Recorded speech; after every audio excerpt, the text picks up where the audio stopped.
Have you ever wondered if someone could live two lives without anyone noticing? A man who mops hallways, lowering his head before indifferent glances but at night, creates masterpieces that command the respect of the global art world. That man is mopping the floor right beneath our feet, and you would never guess who he really is. He takes out the trash, mops the floors, and leaves unnoticed. But just a few floors down lies a completely different world where his hands touch marble like conversing with a soul, where his works have been displayed at the Louvre and Sotheby's. He is a world-renowned sculptor, but lives like a shadow in the very city that once honored him. This is not just a story about hidden talent. It's the story of a heart that once blazed bright, then was extinguished by betrayal and false glory. He chose to live quietly, to lower his head but never lost the hands that could hear stone. Join us on the journey of a man who once turned away from the light, but never let go of his passion. A polished brown leather shoe landed on the marble floor with a faint crack sharp, like the snap of a fractured wrist. The young executive frowned.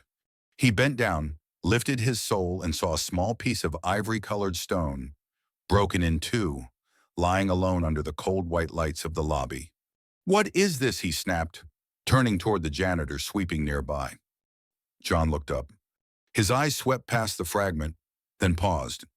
Those eyes, older than his years, deeper than his role, flinched for a split second, as if the thing shattered beneath that shoe wasn't stone, but a silent piece of his heart. "Sorry," John said evenly, his voice hoarse. "I'll clean it up right away." No one knew. No one at all. That piece of stone wasn't trash. It was part of a prototype, a sculpture he had been shaping in the basement for 2 months. Night after night, using discarded stone and nameless ideas. A careless delivery man had dropped it that morning. And now it was broken. The executive grunted and turned away. His posture upright, brisk, without a second glance, as if the fragment were the fault of some inferior system, unworthy of another moment's attention. John knelt down. His hand picked up the broken piece as if it were a fractured bone. The hallway's cold light cast his bent shadow across the freshly cleaned floor. Beside him, a gold-plated sign glinted, "Innovation starts here." An empty slogan. To them, John was background. Nameless. The hands that cleaned up after everyone else.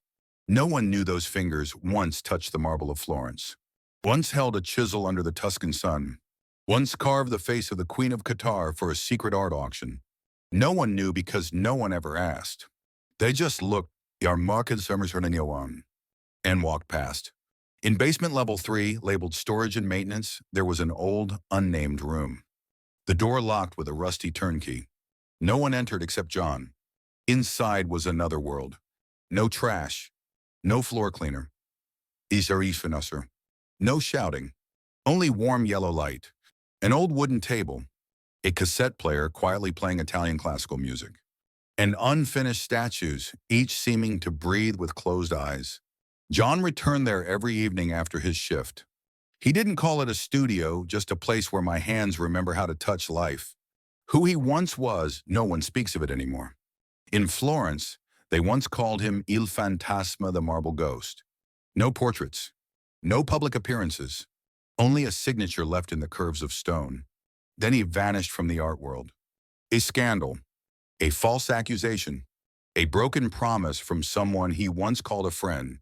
Reputation lost. Trust shattered. John chose silence, returned to America. Took a job no one cared to ask about. No one remembered.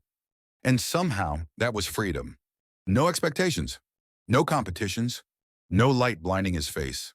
Only stone, wind, and memory. Today, the fragment beneath the executive's shoe stirred something. An old wound. A familiar feeling being crushed while no one noticed. John brought the stone back to his room. Placed it on the table.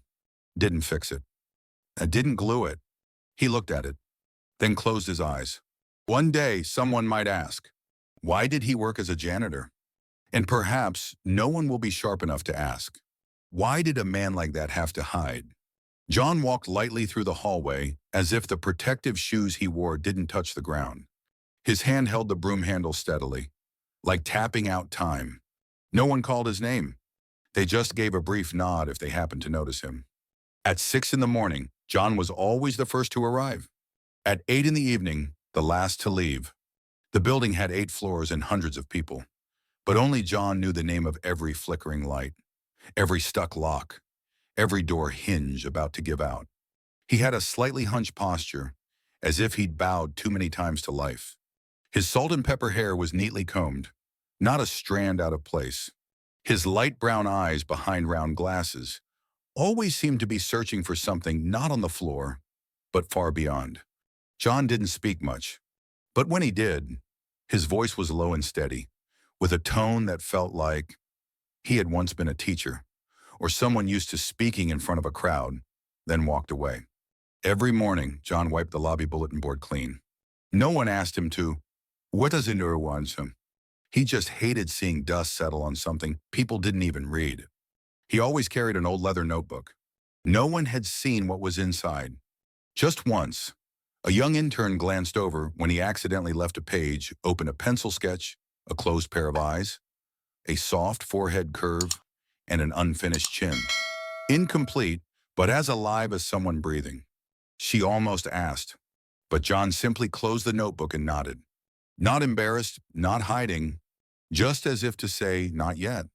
18 years ago, John had been in Paris, under a different name, Lorenzo Marek. No one here knew that, because no one would think a janitor had once been invited as an art consultant to the Museum of Fine Arts in Lyon, or had a statue displayed outside a government building in Italy. That name no longer exists on Google, not because he was never famous, but because it was erased. That year, an accusation of plagiarism from his closest colleagues shattered his career. A sculpture was claimed to be too similar to an Italian design, even though he himself had created it first. He didn't sue, didn't defend, didn't appear. He simply disappeared.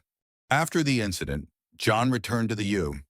Ensuring, Missouri Shersucken, used his real name. Applied to work as a janitor at a place where no one asked, "What did you used to do?" The job was simple, steady, and most importantly, quiet. At first, he didn't touch clay, but gradually his hands remembered. A discarded piece of wood, a leftover block of plaster from the architecture firm upstairs. He asked for it, then carved it, bit by bit, in the basement room. No one knew and no one really paid attention. And John preferred it that way. Once, he rescued a cat stuck in the basement, put it in a cardboard box, and brought it upstairs. When people asked who had done it, he just nodded. A young colleague once asked if he watched baseball. He smiled. "I used to." Another time, in winter, when the 5th floor's heating system broke, John was the first to notice. He stood there for 30 minutes, holding a "Caution, slippery floor" sign until maintenance arrived. No one remembered his name in the thank you email. John didn't expect gratitude, nor did he mind being forgotten. Because he knew every night, in basement level 3, those little pieces of stone were coming to life. And when he touched them, names, fame, spotlight, all became meaningless. Only the form within the human remained. One evening, John opened the basement door, and he didn't know someone else had seen. That afternoon, the building held a mini art exhibition in the lobby. A partner company displayed several modern pieces, twisted metal, abstract paintings, and a polished bronze bust placed in the center of the main hall.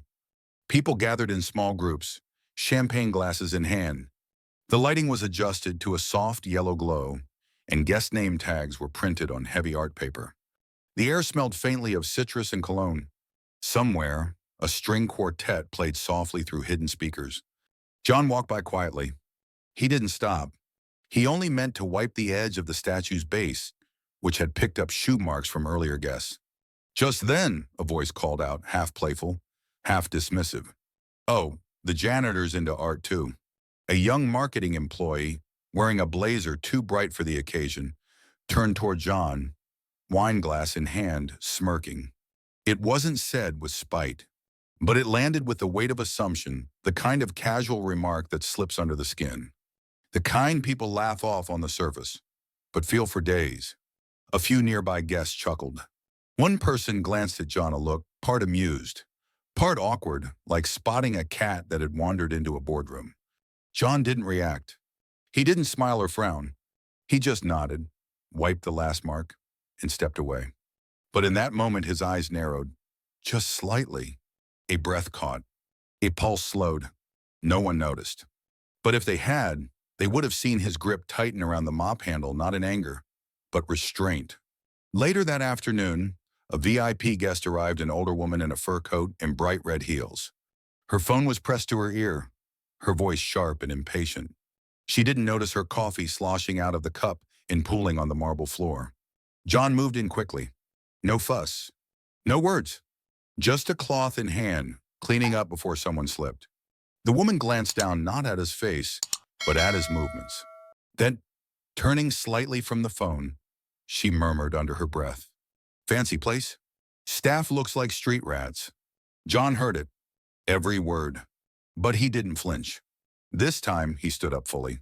Straight back, he and met her eyes for a full second. Only a second, but it was enough. The woman froze. Her gaze broke away. Her voice dropped in tone, as if, in that single moment, she remembered that some people aren't meant to be looked past. That evening, in the silence of basement level 3, John returned to his world. The radio played a slow, aching cello solo. The smell of clay and linseed oil hung in the air. He stood before an unfinished sculpture, shoulders angled, head slightly bowed. Not male, not female, just human waniuam, sir. He began carving again, smoothing the curve of the left shoulder. But he paused. He looked up at the statue's half-formed face, and for a moment, wondered, has anyone ever really seen me? The next morning, the bronze bust in the lobby was found tilted, not fallen, just slightly off-center. Its base had shifted, revealing a thin layer of plastic shims, not marble, not metal, just filler. John, alone as usual, walked up with a marker in his pocket. He knelt, checked the alignment, and before pushing the statue back into place, scribbled something beneath the base. No one saw him write it. But the words remained. Hollow legs can still stand, if no one pays attention. It stayed there, invisible, until weeks later when the statue was removed. The maintenance team found the message. It circulated in emails, then as a quote on office walls. No one knew who had written it. They never guessed it came from the janitor. That day, John stepped out of the lobby. But someone turned to look, not out of curiosity, but because for the first time John didn't look away. John said nothing about the exhibition. He didn't mention the dismissive remark or the cold glances. But that evening, he returned later than usual. Basement level 3 was as silent as Sleeping Stone. The dim yellow light still burned steadily.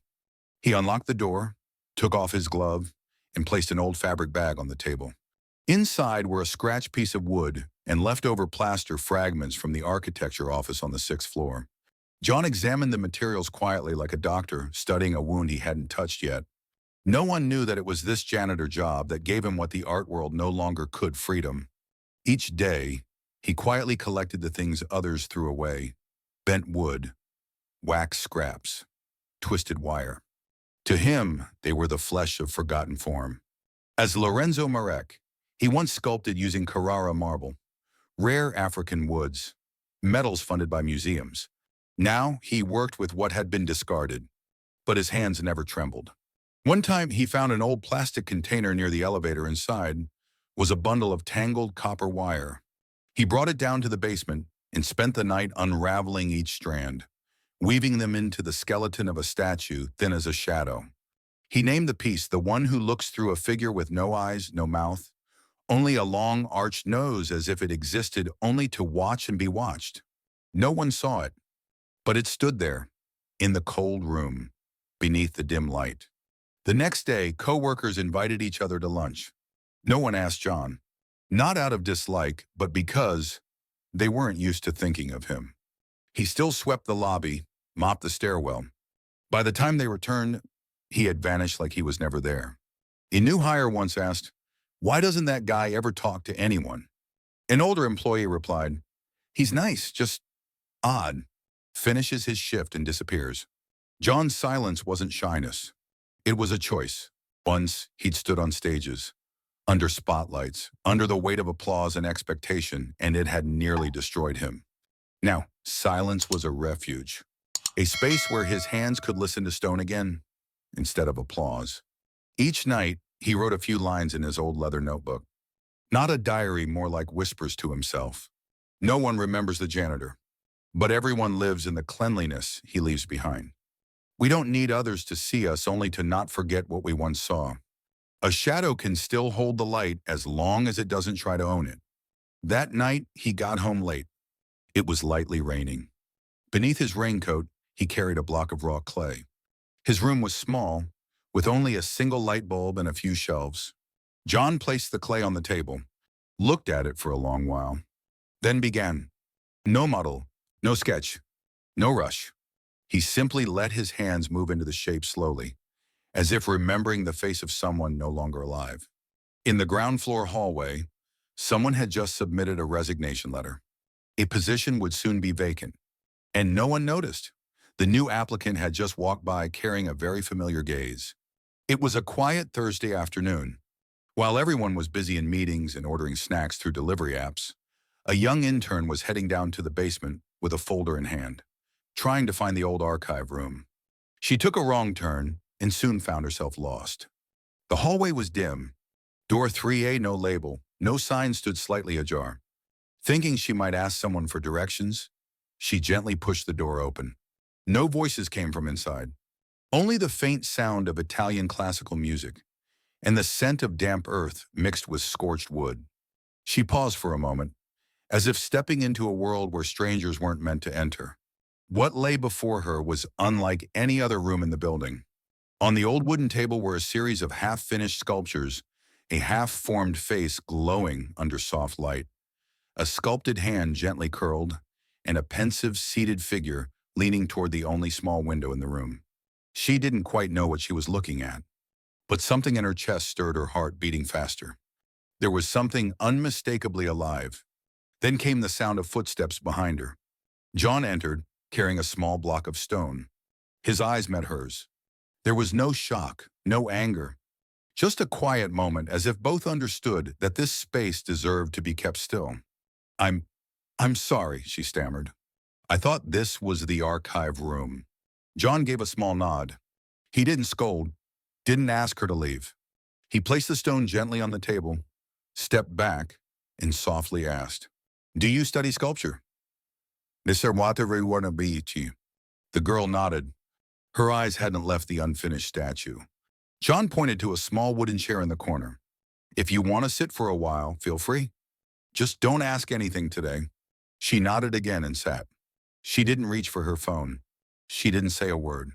She just sat there, letting her eyes wander across the unfinished forms in silence. The next day, John opened the door to his room and found a small folded note left on the table. It was handwritten in black ink, neatly formed. "I don't know who you are, but yesterday I remembered why I chose art." John stood still for a long time, holding the note and letting his gaze rest on the words. He didn't smile. He didn't cry. He simply stood there, letting the weight of the words sink into him. Then he carefully folded the note, as if preserving something on the verge of coming back to life. That night, he didn't sculpt. He simply opened his leather notebook and wrote. Sometimes silence lasts so long, all it takes is one small sound to remember you're still alive. From then on, the girl returned once a week. She didn't ask questions, didn't take notes, just sat there, sometimes with a book, sometimes sketching. John added another wooden chair to the room, changed the bulb to a brighter one, switched the music to violin. Eventually, he started asking a few questions. Not about her, but about light, about balance, about how the chisel should feel in the hand. One day, she brought in a small white plaster sculpture, a seated figure, arms wrapped around its knees. John looked at it quietly for a long time. Then he said, "It's not a lack of technique that stands out. It's the lack of endurance in the lines." She asked softly, "How do you get that?" John didn't answer right away. He simply traced a line through the air with his finger and said, "You have to know what it feels like to be seen, but never truly looked at."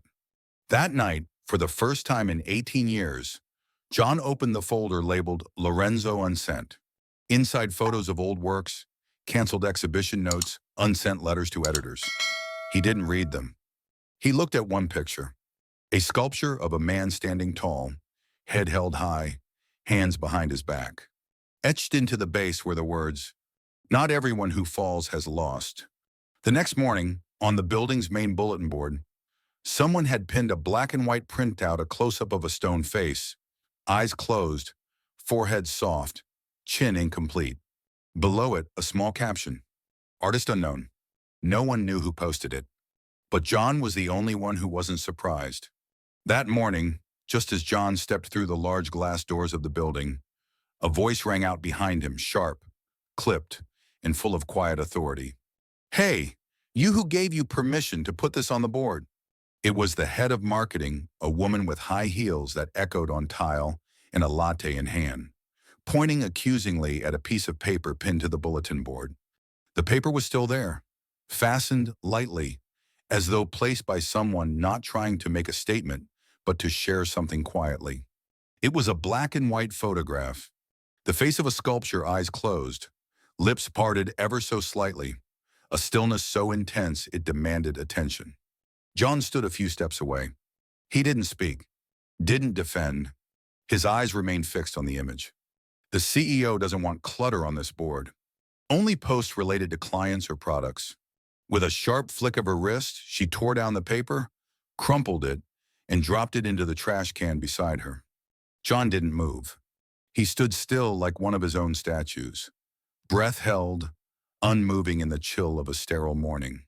Just a faint exhale, a heartbeat barely audible, and his eyes stayed, trained on the edge of the torn paper, still peeking from the top of the trash bin. That day, John moved faster than usual. He cleaned floors as conversations buzzed around him, as co-workers rushed past without a glance, their voices bouncing in and out of elevator doors. He maneuvered between expensive shoes, polished leather briefcases, and last-minute meeting chatter. But beneath his sleeve, the faded leather glove he wore wasn't just for sanitation. It concealed a fresh-cut wound from a shattered stone shard earlier that morning. That night, after a day of silence that clung to his skin like office dust, John descended into the basement, back to the only place that didn't ask him who he was or what he used to be. The door shut softly behind him. The light inside remained unsteady, golden, as if it had been waiting. In that room, in the center of its quiet warmth, a new sculpture had begun to emerge. The face was mid-scream, but no sound came. The mouth was open, yet still. The hands were suspended in midair, captured in a gesture not quite finished. The eyes seemed to tremble between agony and laughter. John inhaled deeply. He stood in front of the stone like someone greeting an old companion, not out of habit, but need. He did not sketch. He did not plan. He placed his palm against the cold surface. Let it stay there. Then, slowly, he began. He drew the lines not with pencil, but with the memory of muscle. His hand moved as if led by something older than thought. There were no outlines, no measuring, no hesitation, just his hand striking the stone, gently, purposefully, intimately. And this time, silence did not dominate. Not that night. The radio played a wordless symphony, violins and cellos rising and falling like waves. Each chisel strike landed like punctuation, each pause full of breath. John did not wear gloves. He carved with bare hands, not out of recklessness, but because he needed to feel the stone, to feel every vibration echo back through his bones, to remember that he was still alive. That night, he did not stop until the first light of morning cast a faint glow across the concrete floor. And even then, he stood there, eyes closed, hand resting on the unfinished sculpture, as if listening to something only the stone could tell him. That seemingly ordinary Monday morning marked the beginning of something no one expected. As the first rays of sunlight reached the building's lobby, 3 unfamiliar visitors quietly stepped through the glass doors. They didn't sign in, didn't ask for directions. They walked straight to the security desk and said one sentence that hushed the entire area. "We're here to see the sculpture." Leading the group was a middle-aged woman in a black suit, her presence sharp and her gaze penetrating beyond appearances. Beside her, a young man with a camera hung around his neck moved silently, eyes scanning every detail. The last was an elderly man with silver hair and a deeply lined face, as if he'd witnessed decades of upheaval in the European art world. The intern guided them. Her posture was slightly tense, but her eyes shone as if carrying a secret too long hidden. No one stopped them. Before the security guard could ask more, they had already entered the service elevator, heading straight down to the third basement level, storage and maintenance. A place most office workers didn't even know existed. The old door opened slightly. The scent of stone dust, classical music, and soft yellow light immediately enveloped them like stepping into a separate world, far from the noisy lobby above. The woman stopped in front of the unfinished sculpture. She said nothing, just tilted her head slightly, then turned to John, who stood silently in the corner. "Is this yours?" she asked, not with doubt, but as if confirming something long suspected. John nodded, a nod like someone accepting a piece of themselves they had hidden too long. Not proud, not shy, just the truth. The older man stepped closer, running his hand over the rough stone surface, fingertips gliding as if reading memory. "This technique is Seiro. I've seen it in Florence, to no one of Restaurant. Very familiar, very true." The young man kept taking pictures, but between clicks, he looked at John with a mix of admiration and hesitation, as if wanting to ask something far beyond what any image could capture. They didn't stay long. Before leaving, the woman handed him a thick, silver-edged business card. "We're curating a contemporary art exhibition in Chicago next month. If you have more work, please reach out. No need for a real name. We care about the carving." John said nothing, just nodded. When the door closed behind them, he turned back to the stone as if he'd never left. That evening, John quietly opened an old wooden box covered in dust. Inside was his set of steel carving tools, with walnut handles, tools that had followed him from Florence to Rome, from Paris to New York. He cleaned each piece slowly, as if speaking with memory through every curve of metal. For the first time in 18 years, John powered up his personal laptop. On screen appeared the login, Lorenzo Merrick Studio. He entered the password. Success. In the drafts folder was an unsent letter addressed to the friend who had betrayed him. The subject line read only, "You didn't manage to destroy me?" He didn't open it. Didn't need to. He quietly deleted it, then created a new account, no name, no profile picture, only artwork. Within a week, the account exploded. Over 10,000 followers. Curators, journalists, art students started asking, "Who are you? Where is this piece? Can we meet you?" No replies came. Only sculptures kept appearing dimly lit, the forms so vivid they seemed to breathe through the screen. They started calling him the Basement Phantom. The name spread from Reddit to private art circles, then appeared in international blogs. A week later, a letter from the Chicago Museum of Art arrived at the front desk. The name on the envelope, J. A. Marek Sunmates. The receptionist thought it was a mistake, but John knew better. Inside, along with the invitation to exhibit in the honor section, was a handwritten note at the bottom. Those hands never disappeared. They were only waiting for the right time to return. That night, John didn't touch the chisel. He simply stood before the unfinished sculpture, gently resting his hand on its cold stone cheek as if saying thank you to himself. The exhibition opened on an April afternoon under the soft gray sky of Chicago. In the main hall of the Museum of Contemporary Art, warm golden lights spilled down on the pedestals, casting soft halos on the carefully curated works from around the world. One particular section bore a simple title, Untitled, Stone, Silence, and Time. No photo of the artist, no biography, just a short name, J. Marek. That day, hundreds of guests from museums, galleries, and media circles gathered. Many paused long in front of the sculptures in the untitled section, where the stone seemed to shift, where the light kissed every carved detail as if it breathed. People didn't speak. They simply stood as if any sound might shatter something sacred. One sculpture drew special attention, a seated man, slightly hunched, holding a small wooden box. His eyes closed, yet his face seemed to be listening to a piece of music no one else could hear. A journalist whispered, "I've never seen sculpture that made me want to be silent like this." No one knew that the sculptor stood only a few steps away in a dim corner of the gallery, wearing a pale gray coat and a soft-brimmed hat, still as a shadow. John did not go on stage, did not accept the microphone, did not speak.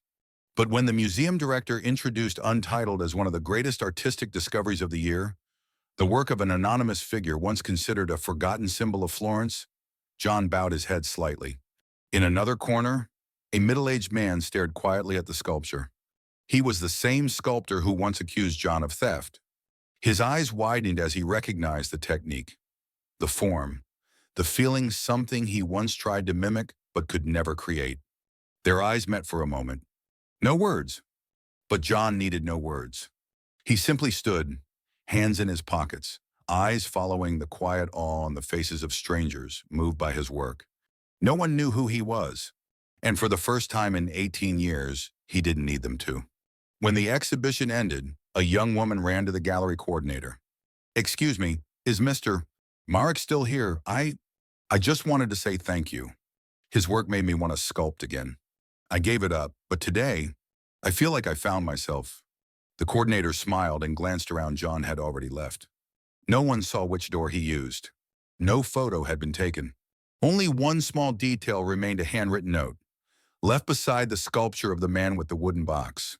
"Thank you for waiting. Not for me, for the stone." As night fell over Chicago, the light from the gallery still spilled onto the street.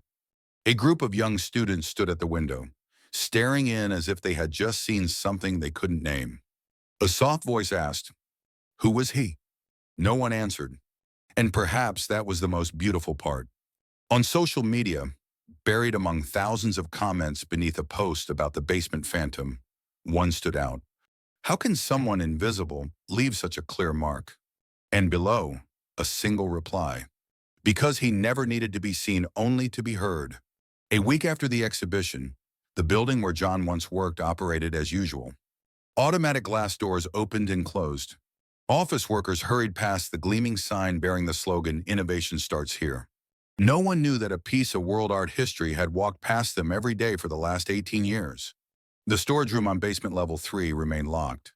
No night shift, no brooms, no rags, no more scent of stone dust, no more classical music echoing at midnight.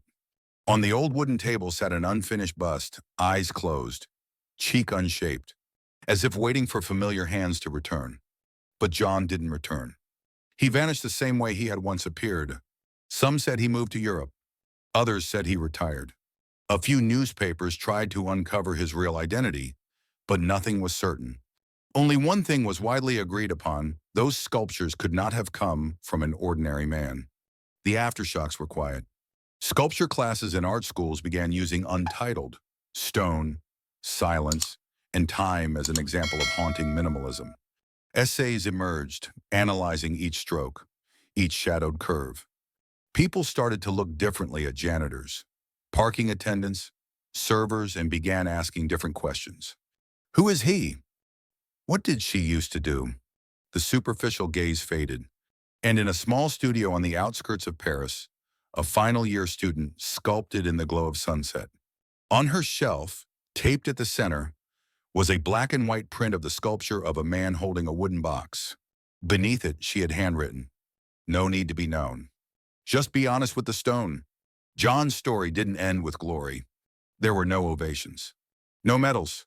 Only the sculptures remained, and the people changed by touching them, even if only with their eyes. One afternoon, at the old building's front desk, a new receptionist discovered a small box behind the photocopier. Inside was a set of old carving tools, blades worn, handles darkened by time. Alongside them, a folded note. "For the one who listens to stone. If you find something, don't keep it to yourself." The signature was just 3 slanted strokes.